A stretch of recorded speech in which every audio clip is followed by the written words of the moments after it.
Namaskar and welcome to the 9 pm radio of the RIA Academy. Get not only news but news insights every day at 9 pm.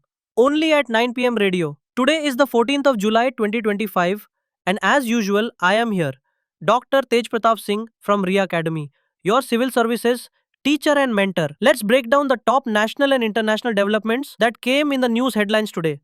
We begin with the news about India's cultural heritage that received a major boost as the Maratha military landscapes were officially declared as the 44th UNESCO World Heritage Site. This covers 12 forts across Maharashtra and Tamil Nadu and is India's single new addition this year, raising its global count to 44 and securing 6th place worldwide. India also continues on the UNESCO committee through 2025, reinforcing its leadership in heritage conservation. Now you can get this kind of exquisite notes today for free by downloading the RIA Academy app. Remember, tomorrow it becomes paid. Yes, you can revolutionize yourself and your exam preparation with IAS Red Notes and 9 pm radio of RIA Academy. Turning to social development, India's performance in the World Economic Forum's Global Gender Gap Report remains concerning at 131 out of 148 countries.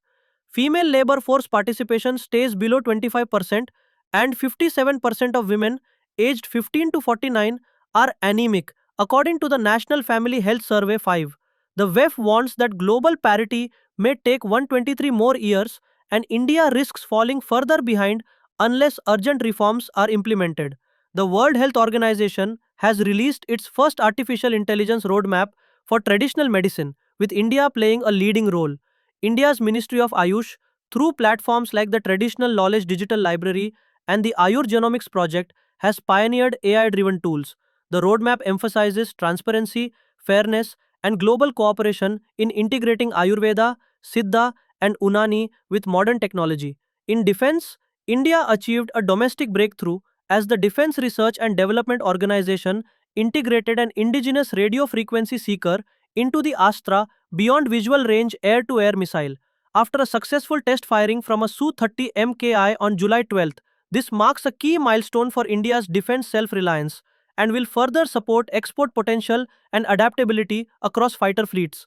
Bridging the digital divide, the Department of Telecommunications launched the Sanchar Mitra scheme, empowering youth to promote telecom literacy.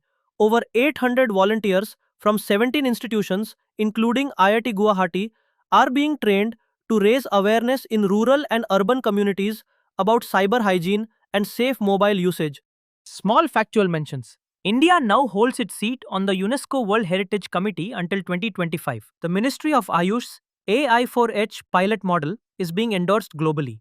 The Astra missile indigenous seeker enhances India's air defense export profile. According to retail inflation data, consumer price inflation fell to 2.82% in May, marking a 6-year low as food inflation eased to under 1%. The Reserve Bank of India may soon consider easing rates further, supported by HSBC's projection of average retail inflation at around 2.5% over the next 6 months. In aerospace developments, India has approved nearly rupees 27,000 crore for deploying 52 military satellites between 2025 and 2029 under the SBS-3 surveillance program, a significant leap in space-based defense preparedness. That's a wrap for today, and don't forget to download RIA Academy app to access the free notes. Good night and goodbye.